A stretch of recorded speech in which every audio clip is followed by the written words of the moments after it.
नमस्कार दोस्तों, स्वागत है नेक्स्ट पीवाईक्यू में।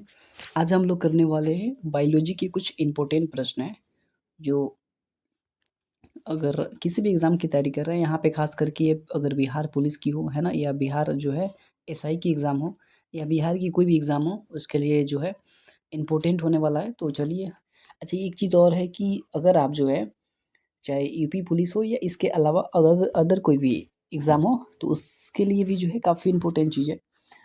तो अगर देखा जाए अगर साइंस के क्षेत्र से देखा जाए तो साइंस के क्षेत्र में आजकल जो एग्ज़ाम में पूछे जा रहे हैं फिज़िक्स और बायोलॉजी, है ना, और केमिस्ट्री, इन 3 चीज़ होता है हमारा साइंस। लेकिन जो है केमिस्ट्री, है ना, ये जो है फिज़िक्स और बायोलॉजी की है, जो केमिस्ट्री से लगभग ज़्यादा प्रश्न आ रहे हैं फिज़िक्स और बायोलॉजी से, ठीक है। जो केमिस्ट्री से अगर इन दोनों की तुलना में देखा जाए तो जो है केमिस्ट्री से कम प्रश्न आते हैं, ठीक है। तो फिज़िक्स से ज़्यादा आते हैं, उसके बाद से बायोलॉजी से आते हैं, है ना। केमिस्ट्री से थोड़ा आते हैं लेकिन कम आते हैं किसी भी एग्ज़ाम में। तो चलिए हम लोग शुरू करते हैं। हमारा पहला प्रश्न क्या है, देखते हैं। पहला प्रश्न है हमारा है कि मानव शरीर में रक्त का शुद्धिकरण मुख्य रूप से किस अंग में होता है? जो मानव शरीर में रक्त का शुद्धिकरण होता है वो किसके जो है किस अंग में होता है? तो याद रखिएगा बृकक, जिसको हम किडनी बोलते हैं, ठीक है। बृकक को हम क्या बोलते हैं? किडनी बोलते हैं। तो इस प्रकार हमारा जो है पहला का आंसर क्या हो जाएगा? बृकक या किडनी हो जाएगा। अगर बृकक आपके ऑप्शन में ना हो तो किडनी होगा, ठीक है। तो दोनों में से हमारा एक कोई आंसर हो जाएगा, या दोनों हो तो आप बृकक या किडनी को ही कहा जाता है, ठीक है। तो नेक्स्ट है हमारा 2 नंबर प्रश्न है। 2 नंबर प्रश्न है हमारा, 2 नंबर है कि मानव शरीर की सबसे बड़ी ग्रंथि कौन-सी होती है? मानव शरीर की सबसे बड़ी ग्रंथि जो होता है, याद रखिएगा, यकृत होता है। तो 2 का हमारा सही आंसर क्या हो जाएगा? बी हो जाएगा, यकृत हो जाएगा, ठीक है। नेक्स्ट है हमारा 3 नंबर प्रश्न है। 3 नंबर प्रश्न है हमारा कि जो है रक्त का लाल रंग किसके कारण होता है? जो हमारे जो शरीर में जो ब्लड होता है उसका जो कलर होता है रेड होता है, वो क्यों होता है? तो याद रखिएगा ये होता है हीमोग्लोबिन के कारण होता है, ठीक है। तो 3 का हमारा सही आंसर क्या हो जाएगा? सी हो जाएगा, हीमोग्लोबिन हो जाएगा, ठीक है। नेक्स्ट है हमारा 3 नंबर प्रश्न है, सॉरी 4 नंबर है। 4 नंबर प्रश्न है हमारा कि विटामिन सी की कमी से होने वाला रोग कौन-सा होता है? तो विटामिन सी की कमी से होने वाला जो रोग होता है स्कर्वी होता है, याद रखिएगा कौन-सी होता है? स्कर्वी, ठीक है। स्कर्वी होता है। विटामिन सी की कमी से होने वाला जो रोग होता है स्कर्वी होता है, ठीक है। अगर इसके जगह पे डी दे दिया यानी कि विटामिन डी की कमी से होने वाला, तो रिकेटस याद रखिएगा, ठीक है। लेकिन हमसे पूछा है विटामिन सी पूछा है, तो रिके जो है आपके स्कर्वी हो जाएगा, यानी कि ऑप्शन हमारा क्या हो जाएगा? बी सही हो जाएगा। नेक्स्ट है हमारा 5 नंबर प्रश्न है। 5 नंबर है कि मानव शरीर में सामान्यतः कितने जोड़े गुणसूत्र पाए जाते हैं? तो मानव शरीर में जो गुणसूत्र पाए जाते हैं आपके 23 जोड़े पाए जाते हैं, ठीक है। और 23 जोड़े, तो ऐसे में 30 जोड़े हैं तो आपके 46 होंगे, लेकिन कितने जोड़े हैं? तो 23 जोड़े, याद रखिएगा। तो 5 का हमारा सही कितना हो जाएगा? बी हो जाएगा, ठीक है। 5 का राइट आंसर क्या हमारा? बी हो जाएगा। नेक्स्ट है हमारा 6 नंबर प्रश्न है। 6 नंबर प्रश्न हमारा है कि इंसुलिन हार्मोन का स्राव किस अंग में होता है? तो इंसुलिन जो हार्मोन की स्राव होता है, याद रखिएगा, अग्नाशय में होता है। तो 6 का हमारा सही आंसर क्या हो जाएगा? बी हो जाएगा, अग्नाशय हो जाएगा। नेक्स्ट है हमारा 7 नंबर प्रश्न है। 7 नंबर प्रश्न है कि मानव शरीर में ऑक्सीजन का परिवहन मुख्यतः किसके द्वारा होता है? जो मानव शरीर होती है उसमें ऑक्सीजन का परिवहन किसके द्वारा होता है? तो याद रखिएगा लाल रक्त कणिकाएँ के द्वारा होती है। हमारे शरीर में ऑक्सीजन की जो परिवहन होता है वो जो है लाल रक्त कणिकाएँ के द्वारा होती है। तो याद रखिएगा 7 का हमारा सही आंसर क्या हो जाएगा? बी हो जाएगा, ठीक है, लाल रक्त कणिकाएँ। नेक्स्ट है हमारा 8 नंबर प्रश्न है। 8 नंबर प्रश्न है हमारा कि पौधों में प्रकाश संश्लेषण मुख्यतः किस अंग में होता है? तो याद रखिएगा किसमें होता है? क्लोरोप्लास्ट में होता है, ठीक है, क्लोरोप्लास्ट में होता है। तो 8 का हमारा सही आंसर क्या हो जाएगा? सी हो जाएगा, क्लोरोप्लास्ट हो जाएगा। नेक्स्ट है हमारा 9 नंबर प्रश्न है। 9 नंबर है हमारा कि रक्त का थाका जमाने में कौन सहायक होता है?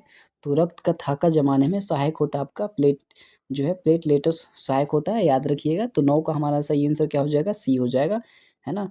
प्लेटलेटस हो जाएगा, सी हमारा सही आंसर हो जाएगा 9 का। नेक्स्ट है हमारा 10 नंबर प्रश्न है।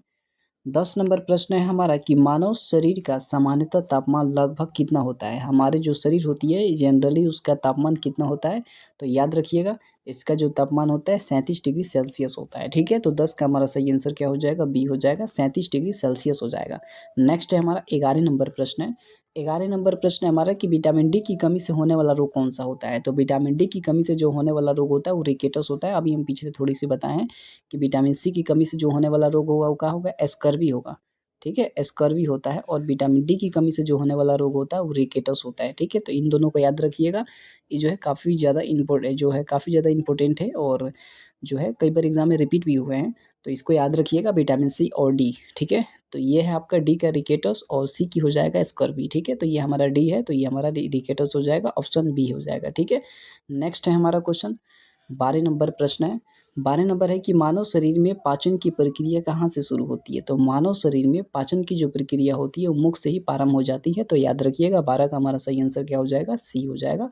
आपके ऑप्शन नंबर सी हो जाएगा, मुख हो जाएगा। ठीक है, नेक्स्ट है हमारा 13 नंबर प्रश्न है। 13 नंबर है कि मानव हृदय में कितने कक्ष होते हैं? तो मानव हृदय में जो कक्ष होते हैं आपके 4 होते हैं, याद रखिएगा 4 कक्ष होते हैं। तो 13 का हमारा सही आंसर क्या हो जाएगा? सी हो जाएगा, 4 कक्ष हो जाएगा। नेक्स्ट है हमारा 14 नंबर प्रश्न है। 14 नंबर है कि मानव जो है, सॉरी, शरीर में रोगों से लड़ने का कार्य मुख्यतः कौन करता है? जो शरीर में होती है, कोई भी बीमारी होती है तो उसको लड़ने से, है ना, लड़ने का कार्य मुख्यतः कौन करता है? तो याद रखिएगा, ये आपका और ऑप्शन है आपकी। नेक्स्ट है, नीचे है आपके ऑप्शन, देखते हैं। इसमें जो हो जाएगा आपका श्वेत रक्त कणिकाएँ हो जाएगी, याद रखिएगा। ठीक है, श्वेत रक्त कणिकाएँ हो जाएगी, तो इसका हमारा आंसर क्या हो जाएगा? बी हो जाएगा। ठीक है, श्वेत रक्त कणिकाएँ हो जाएगा, तो याद रखिएगा। नेक्स्ट है हमारा 15 नंबर प्रश्न है। 15 नंबर है कि पौधों में जल का परिवहन किस ऊतक द्वारा होता है? तो पौधों में जो जल का परिवहन होता है ना, वो किस ऊतक द्वारा होता है? तो याद रखिएगा, ये जो होता है आपका जाइलम के द्वारा होता है। तो 15 का हमारा सही आंसर जो क्या हो जाएगा? बी हो जाएगा, जाइलम हो जाएगा। ठीक है, नेक्स्ट है हमारा 16 नंबर प्रश्न है। 16 नंबर है हमारा कि पौधों में भोजन का परिवहन किस ऊतक द्वारा होता है? तो पौधों में जो भोजन का परिवहन होता है वो याद रखिएगा, जो है फ्लोएम के द्वारा होता है। किसके द्वारा? फ्लोएम के द्वारा होता है। तो हमारा 16 का सही आंसर क्या हो जाएगा? बी हो जाएगा, फ्लोएम हो जाएगा। नेक्स्ट है हमारा 17 नंबर प्रश्न है।